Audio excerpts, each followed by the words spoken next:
Ziua 5 și ultima, 223 de kilometri. Ne pregătim de plecare. Întoarcem motocicletele, le aranjăm.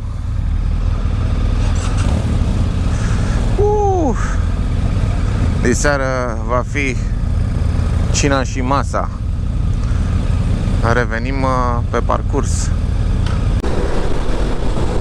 Uitați-vă la domnul ăsta cu Kia Pussy, care are un stil de mers foarte agresiv. Nu știm dacă vrea să depășească, nu vrea să ne depășească.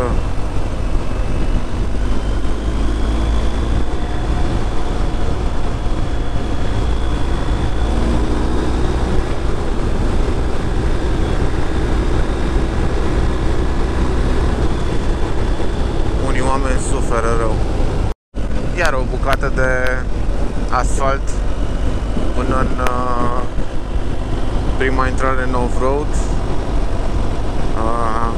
Vizităm și puțină istorie. Avem aici Castru Roman, cetate, dar în continuare un peisaj foarte ok, drumul bun,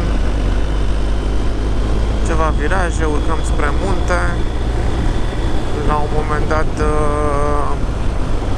traseul nostru se va încheia la Sibiu și vom ajunge la un moment dat în Șinca. Din ce știu, vom coborî în Șinca, da, din Transalpina, după care vom merge spre Gura Râului, urcăm un Păltiniș, după care coborâm în Sibiu. Așa în mare va fi traseul.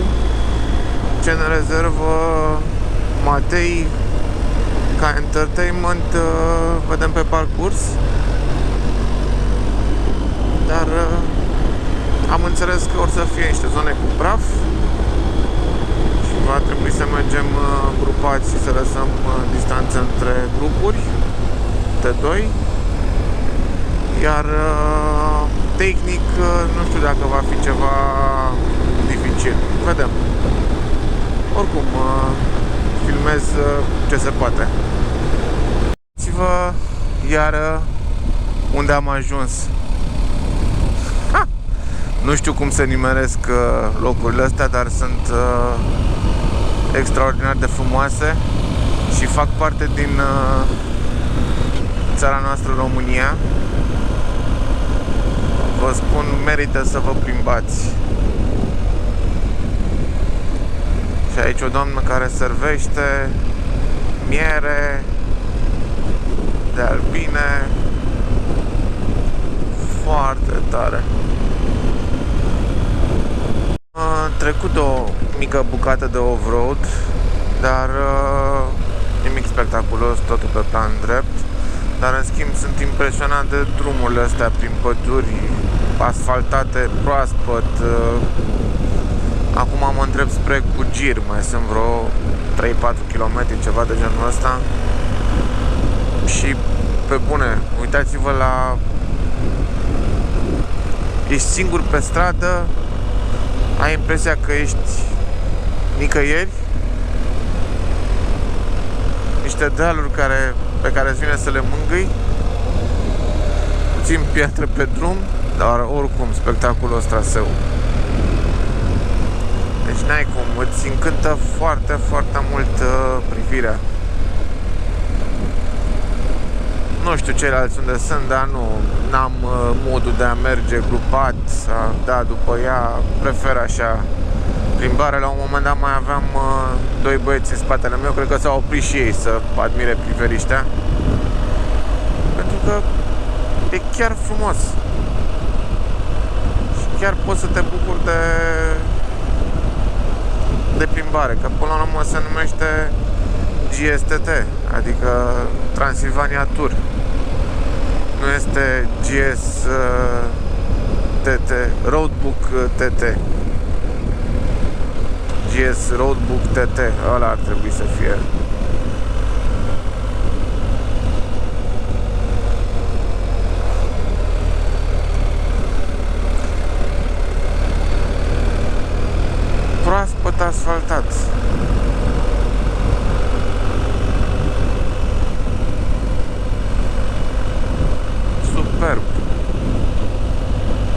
intrăm pe a doua bucată de off-road. O să păstrăm puțin distanța ca să nu luăm tot praful în gură.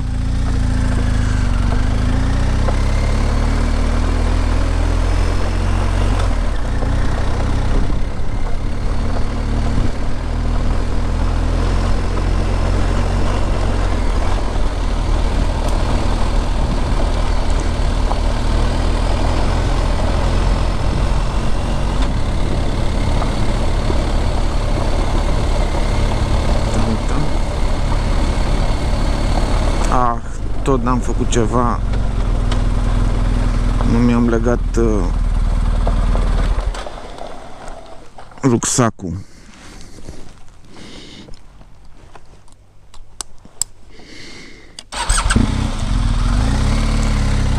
Și plecăm din nou.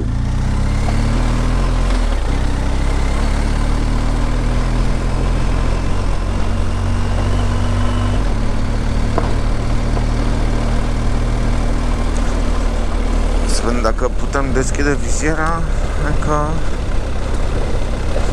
am păstrat suficientă distanță.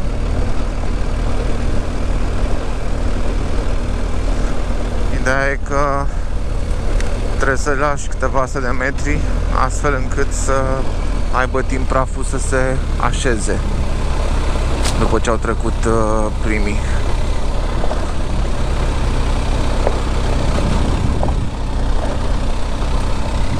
Nu eram pe urcarea aia?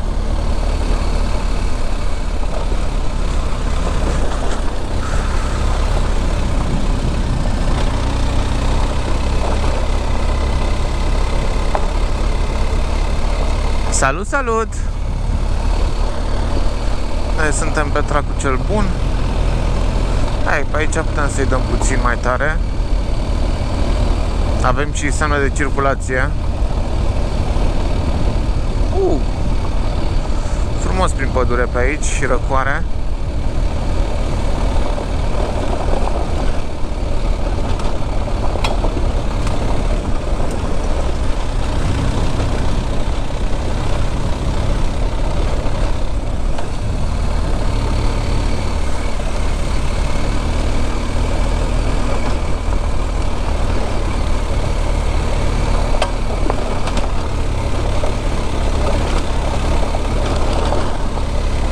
Și drumul în dreapta.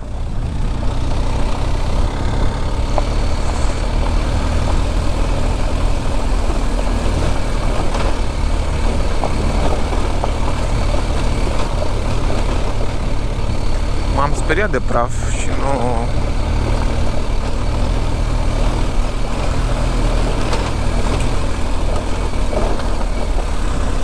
era chiar atât de mult.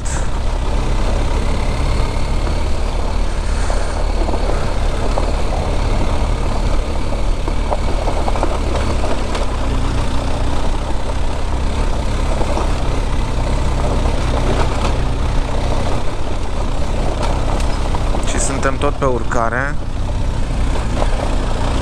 Ușor, ușor am înțeles că o să ajungem sus pe culme.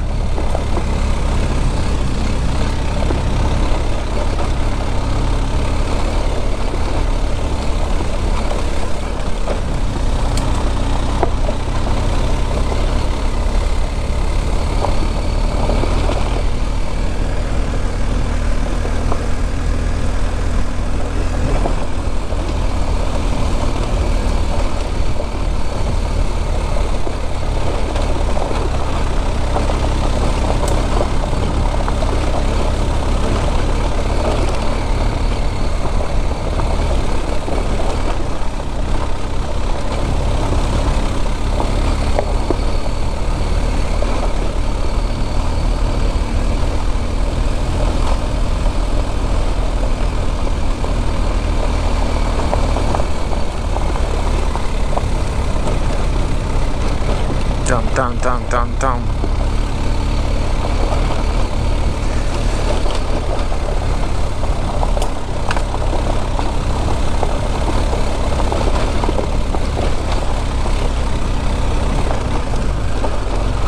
Bolovani.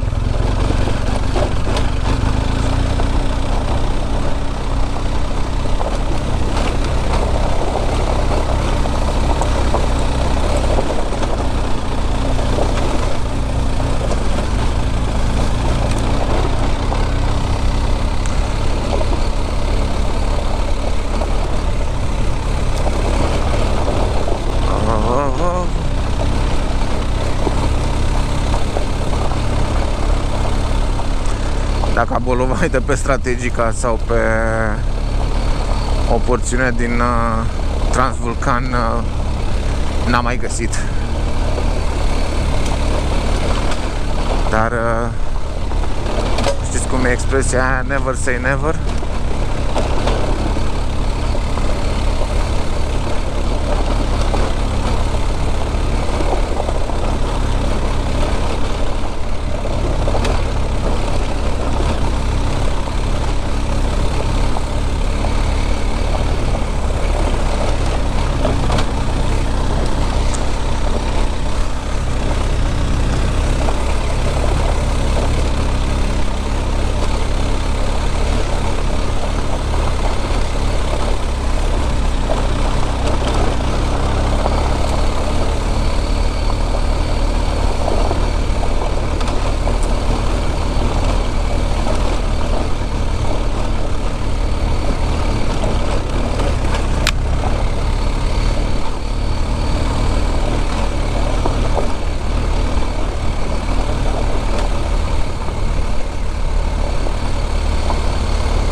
Zdrang.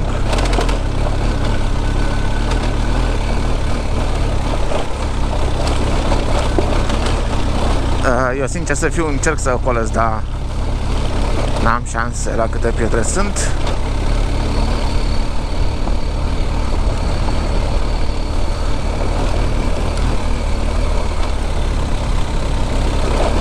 Bam, bam, bam, bam, bam, bam.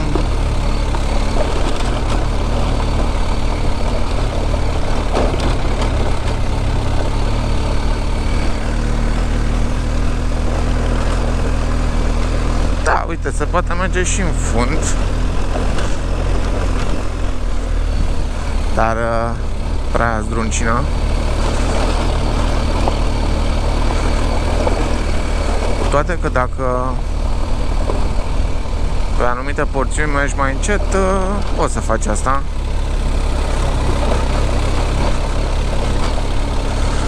Ideea e că e important să încerci să-ți menții energia, adică unde poți să stai să te odihnești, fă-o.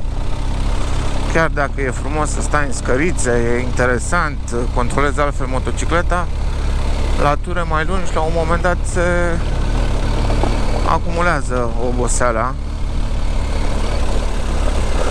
Ai o bucată de 20 de km total? Da.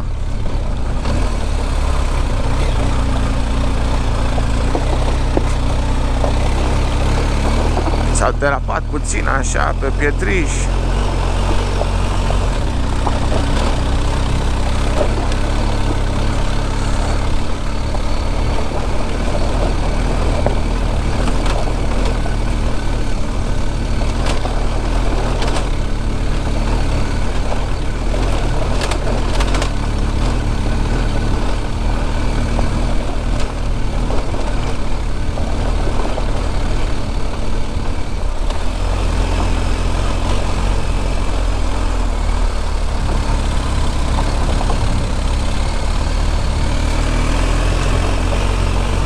Prin pădure, da, frumos.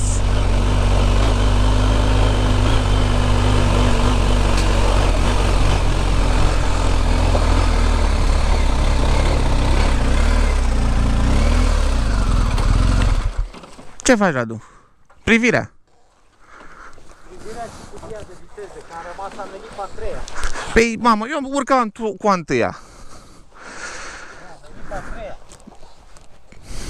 Stai să opresc, fă la public. Hello! După micul incident, am reușit să repunem motocicleta pe trasă.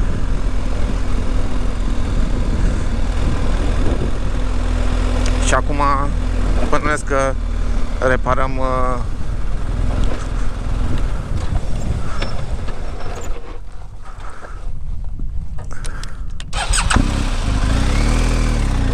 Radu, hai mai în față, că uite, sunt aici opriți la umbră.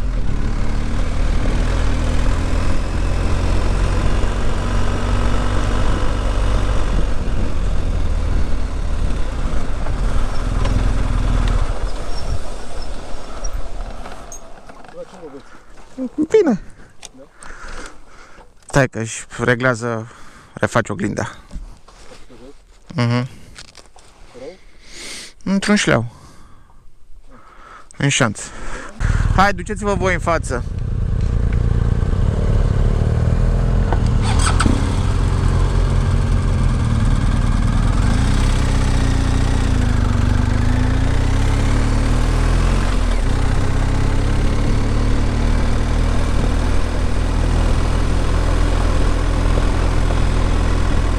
De off-road, tot așa prin pădure. Știu că vi se par toate similare la un moment dat, numai că modul în care sunt legate e genial. Ai niște zone de asfalt cu niște view-uri foarte spectaculoase pe urcare sau coborâre de pe munte, după care iară urcare pe off-road, coborâre pe asfalt. Sunt foarte bine legate porțiunile. Și uitați aici ce zonă de case. Pe bune. Deci trebuie să exersăm mersul în scărița.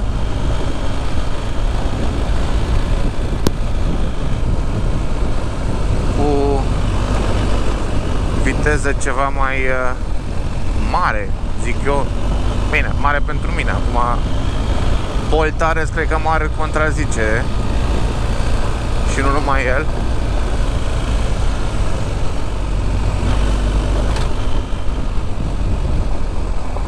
Ui, pod.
E ok. Și da, Andrei, nu am dat a treia, sunt cu a doua. O să-mi spuneți că pe aici trebuia să merg cu a patra, dar mie așa îmi place să aud motorul. Greșesc, nu greșesc. Asta e. Deja vedem praf. Înseamnă că îi prindem pe băieți, ceea ce nu e bine. Nu vine nimic. Dreapta. Mamă, mamă.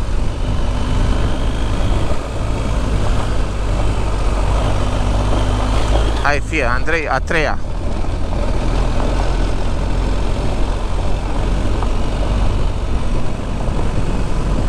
Tare nu-mi place cum nu-l aud așa.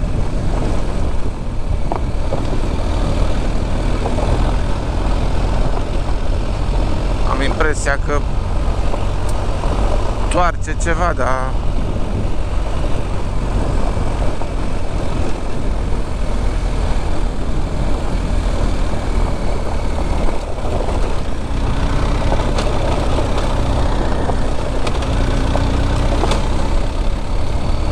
urmez o urcare.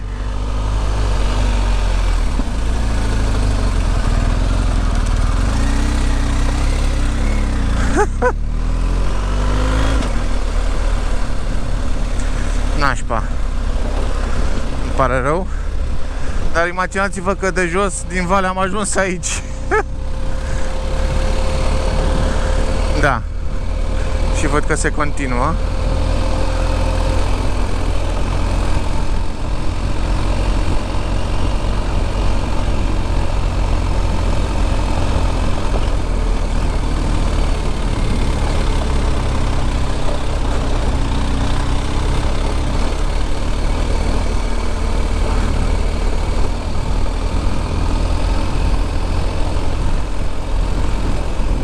Opa!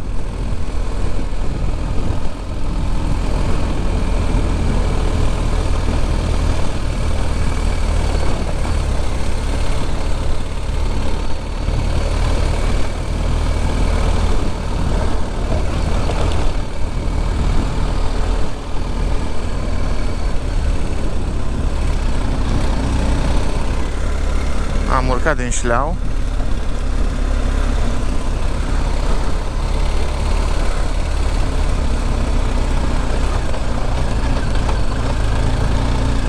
Opa. N-am luat cea mai bună trasă. Atenție la frunze.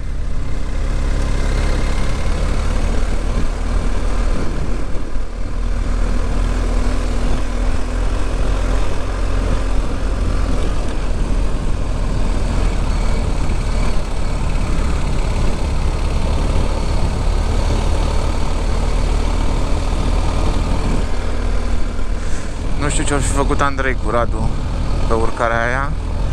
Da, nici n-am avut unde să mă opresc. Și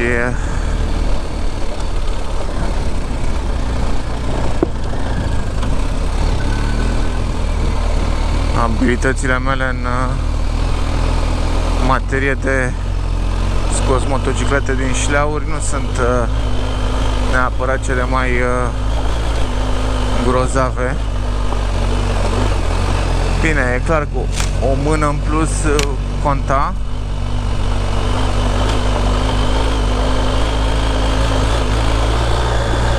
Sunt pe trac. Sunt pe trac. Și acum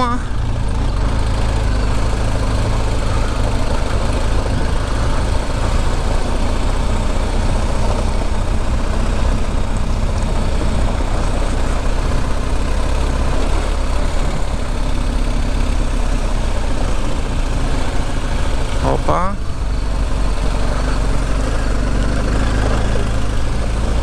Ia să încercăm noi să stăm pe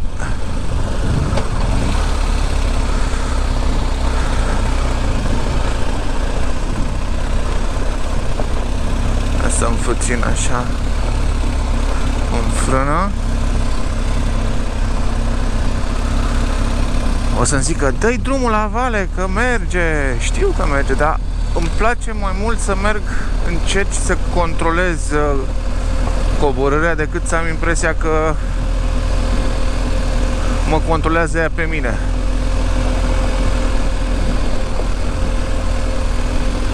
Opa, opa, trasă.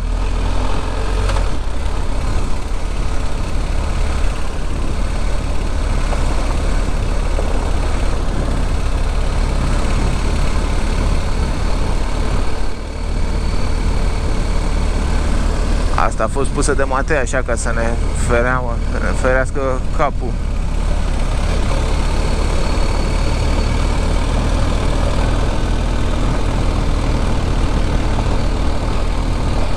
Da, interesant, drumul ăsta văd că merge pe coama de deal și tot urcă. Mai revin cu imagini de pe traseu. În continuare suntem pe niște dealuri.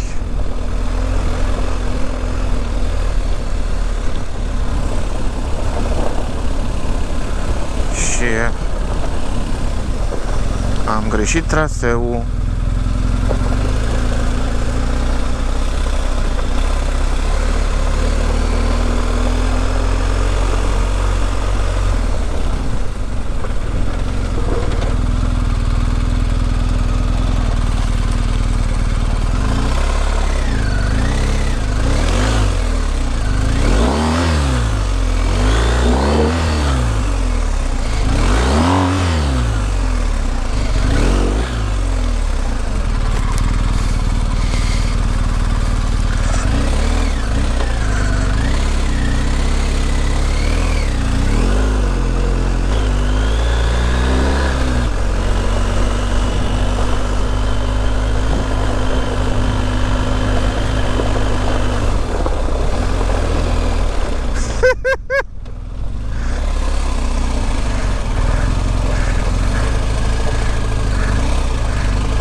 am revenit pe traseu.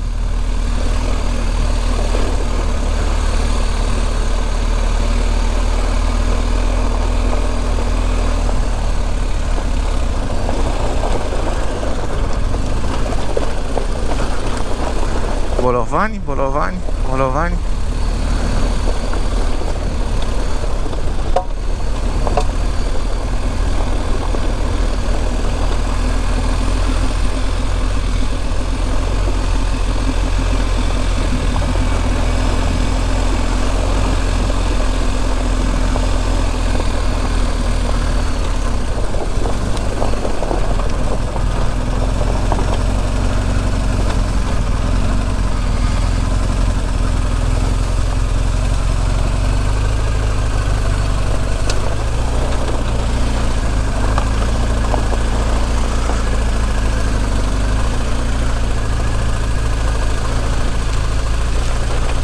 Enduro style, baby.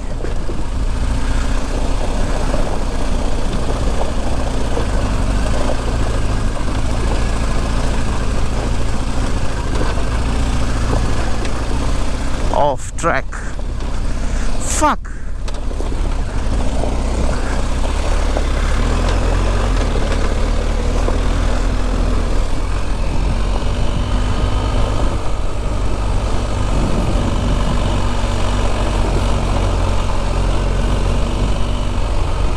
Iară praf.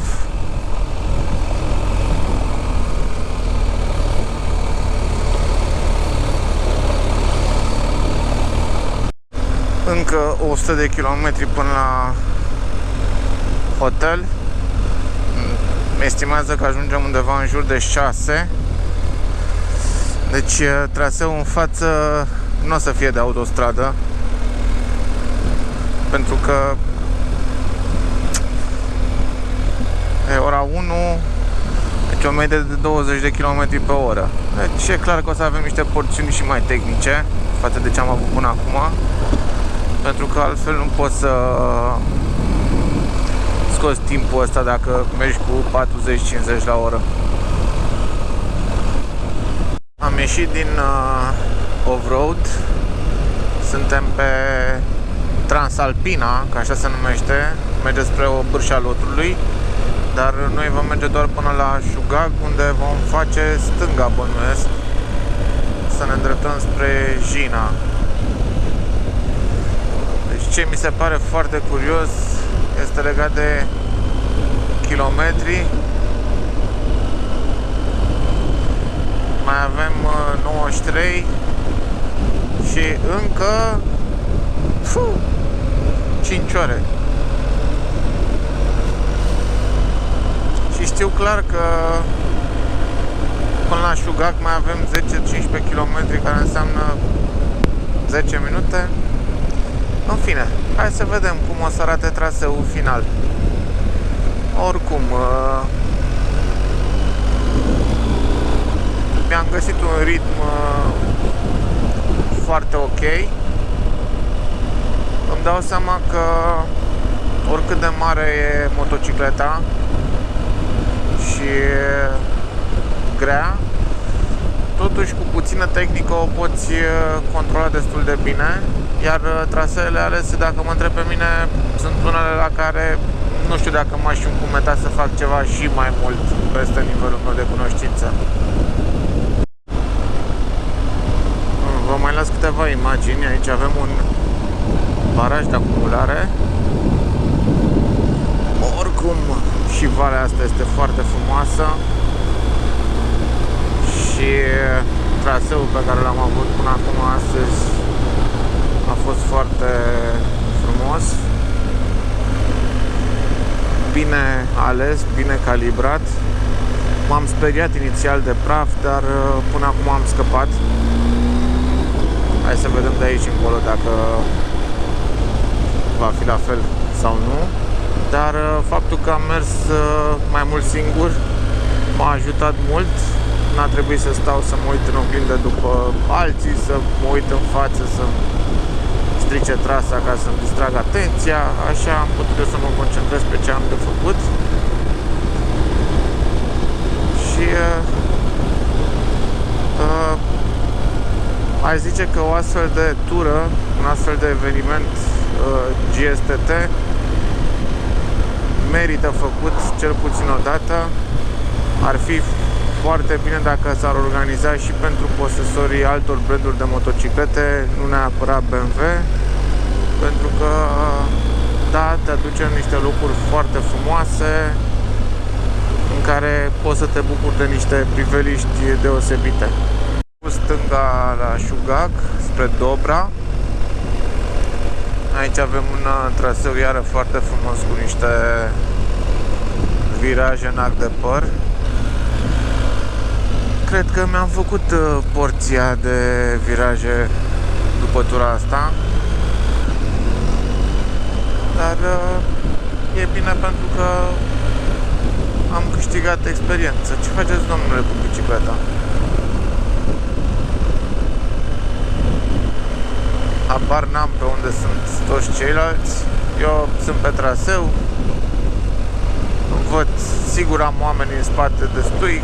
Dacă e să fie ceva pe off-road, am apă, am sandwich, am țigări, am haine. Deci suntem bine. Ui, și aici văd că se lucrează. Hei, stai acolo cu... Și facem spre Jina. Mergem să luăm brânză.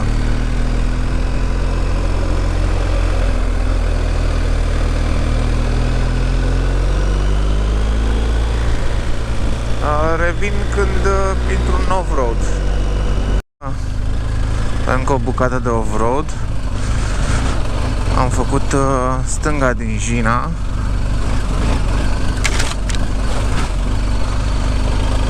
Și habar n-am unde mă îndrept. Atâta timp cât merg pe track, totul e ok.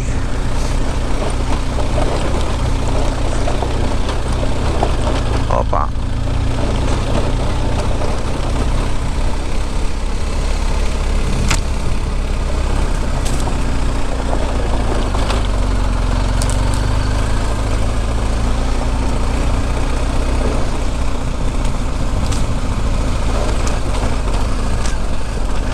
Mă enervează crengile astea.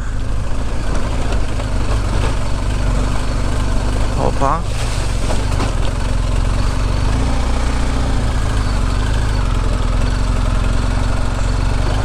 Ia uitați-vă ce peisaj. Băi, băiete, băi.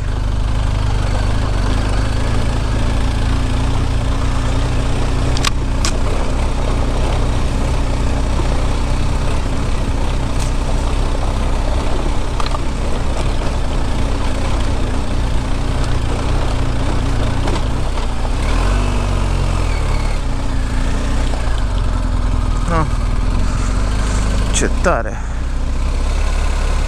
Avem un dulou acolo. Sper să nu fie mai tare ca cizma. Și bănuiesc eu că ne latră.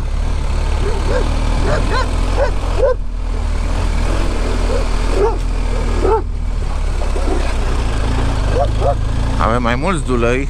Nu ne panicăm. Nu vor să facă prea mult sport, bănuiesc.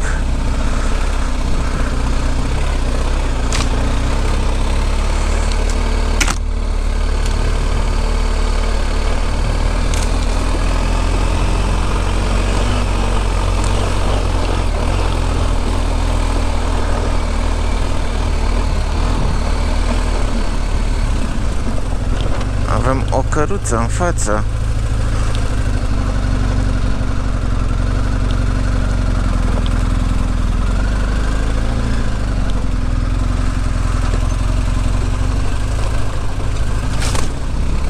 Mulțumesc!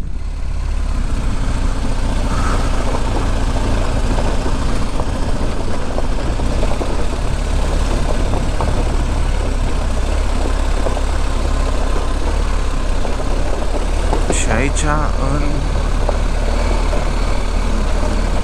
dreapta, pe urcare. Opa, hai, dă-i.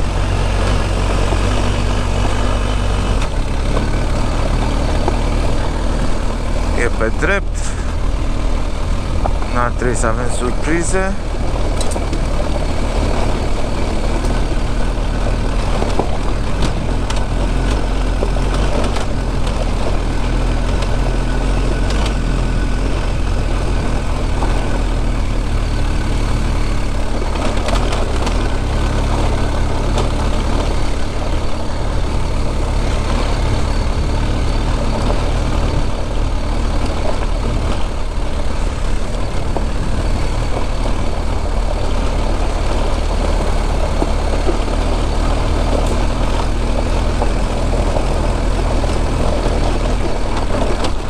Opa!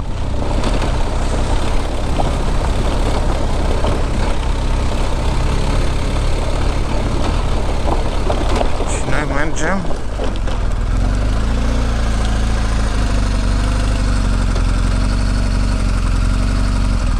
în stânga.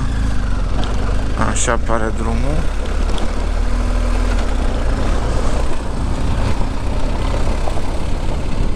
E unul și același de fapt.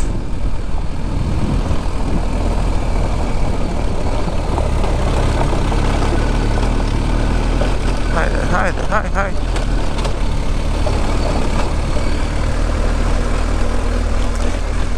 Mai păstrăm niște baterie.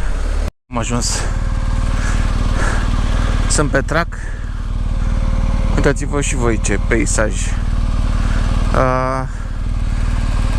Da, iară sunt singur. Da, nu mai contează. Am obișnuit așa. Ideea e să nu scap. Și dacă o scap, nu o să mă chinui să o ridic, pentru că la un moment dat în spate tot trebuie să vină cineva. Dar frumos traseu. O să devină un leitmotiv în conversație cât de mișto e și cât de frumoasă e zona asta. Chiar merită explorată din plin.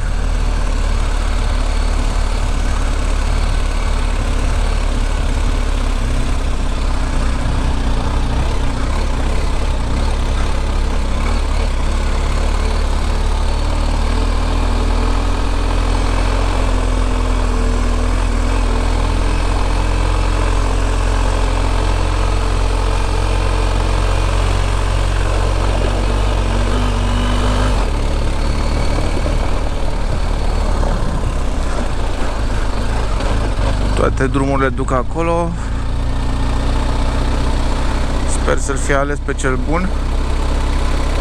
Așa pare.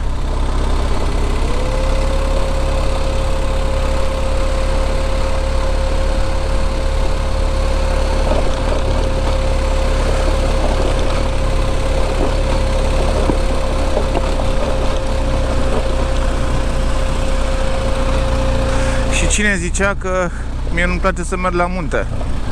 Îmi place, dar... Opa! Să urcăm cu motorul, nu cu piciorul.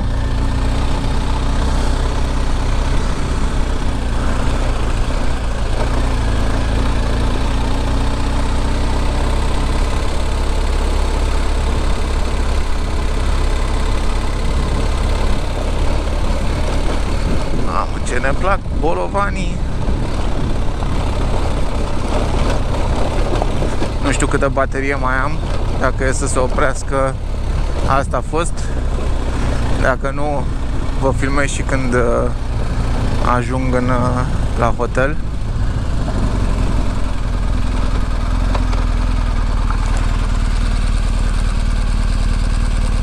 Cred că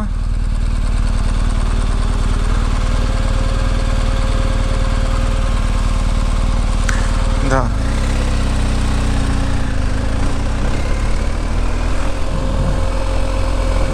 Am greșit, trebuia să fac urcarea aia acolo.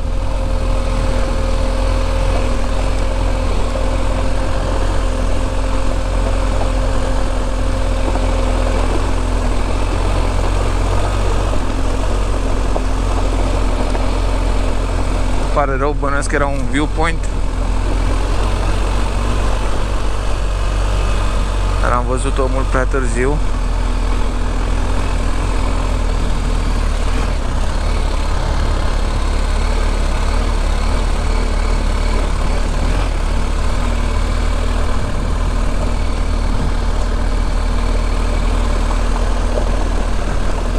normal drumurile ar trebui să se unească.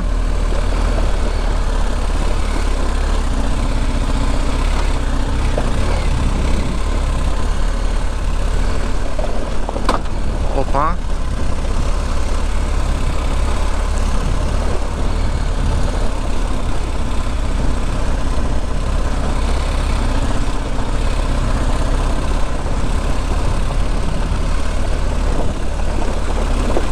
Avem bolovani.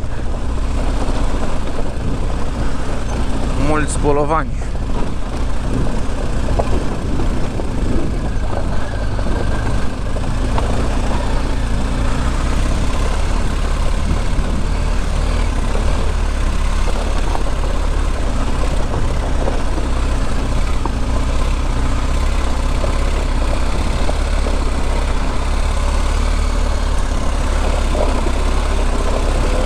Da, și am tracul în dreapta, deci nu suntem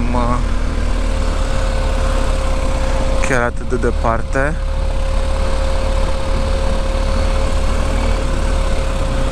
Wow, wow, wow.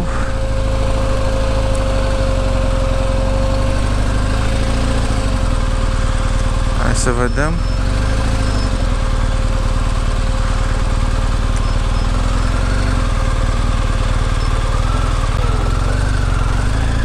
Elegantiș.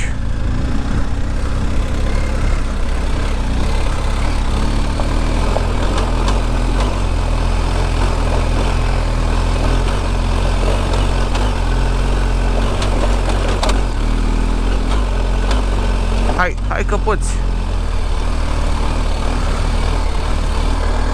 Suntem în continuare pe track. Suntem bine.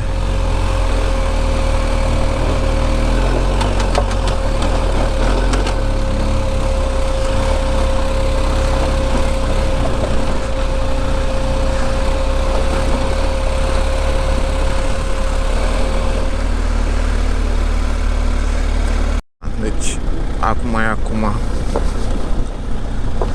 eu nu știu dacă știe că sunt în spatele lui.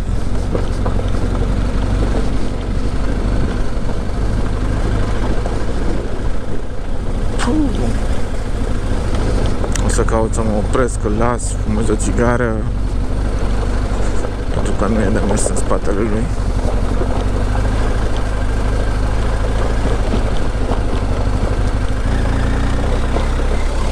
M-a lăsat.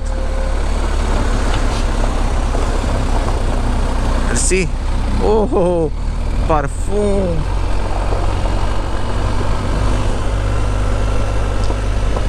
Cred că asta este ieșirea din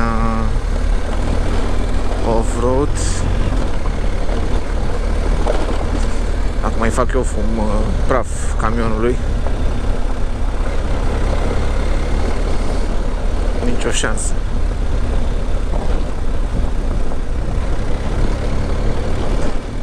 Și mă gândeam să fumez acum, știi, mă gândeam că doream o pauză, dar hai să ieșim la asfalt și după aia ne oprim, că altfel mă depășește iar camionul, iar stau în spatele lui, nu e o combinație. Off-road. De fapt am mers pe stradă, cred că 2 km. Acum sunt pe urcarea dinspre Gura Râului spre Păltiniș. Mai facem o pauză sus la Păltiniș, după care avem ultima coborâre spre hotel, spre Hilton la Sibiu.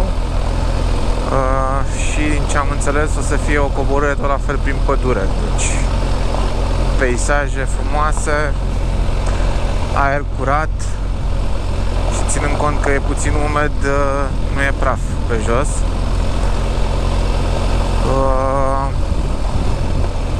O să vă filmez și coborârea. În principiu nu o să vă țin aici foarte mult pentru că nu e neapărat ceva tehnic. E destul de tasat pământul, sunt ceva pietre, dar nimic spectaculos. Am ajuns la Păltiniș. oamenii se duc cu telescaunul, eu îmi continui drumul 30 de kilometri și ajungem la hotel. Uitați, dacă nu aveți voi să vă întrețină pârtea de schi, eu zic să apelați la domnii de aici din zona Sibiului, pentru că ei sigur au. Revenim de pe off-road. Și am intrat și pe ultima bucată de off-road. Da, e plimbare de relaxare. Aici se pare că a fost și raliul Sibiului, pe aici s-a ținut. Cred că de la Rășinar se urcă.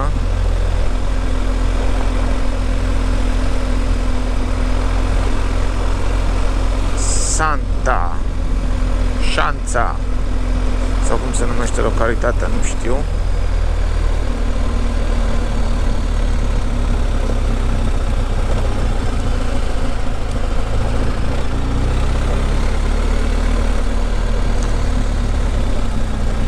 Și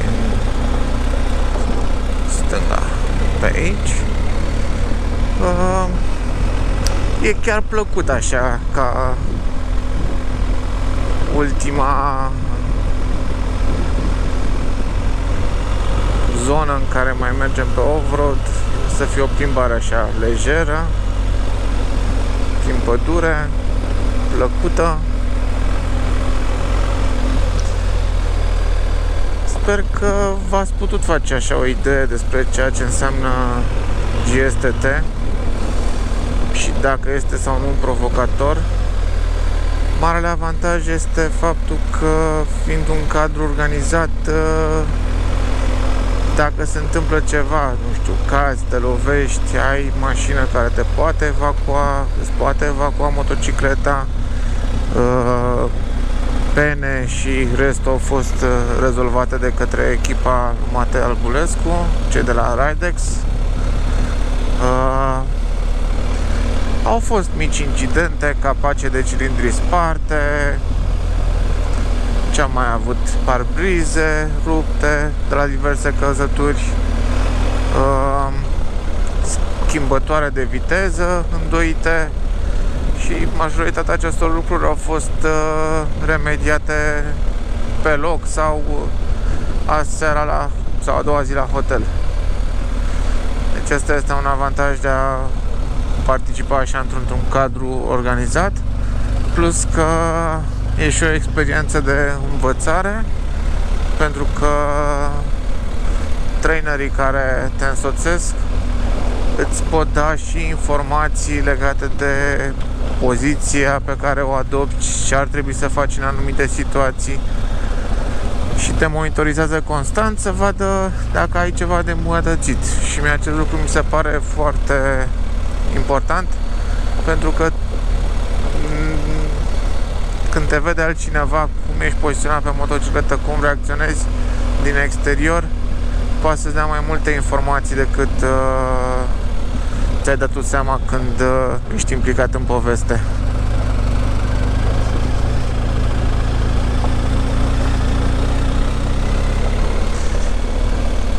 Așa că o să ajungem la hotel, o să fim premiați, zic eu, pentru că am absolvit cu bine, am terminat cu bine acest GSTT 2024. Vom face, bănuiesc, un duș obligatoriu, după care ne vom depăna povestirile eroice, similare cu cele ale pescarilor, dacă înțelegeți ce vă zic, la un pahar de bere sau un pahar de vin diseară la cină. Așa că până data viitoare vă urez asfalt uscat, sau mai bine zis noroi uscat sau pământ uscat, și vă mulțumesc că sunteți alături de mine în această încercare, să zic, de a relata experiența pe care o am pe motocicletă. Mulțumesc mult!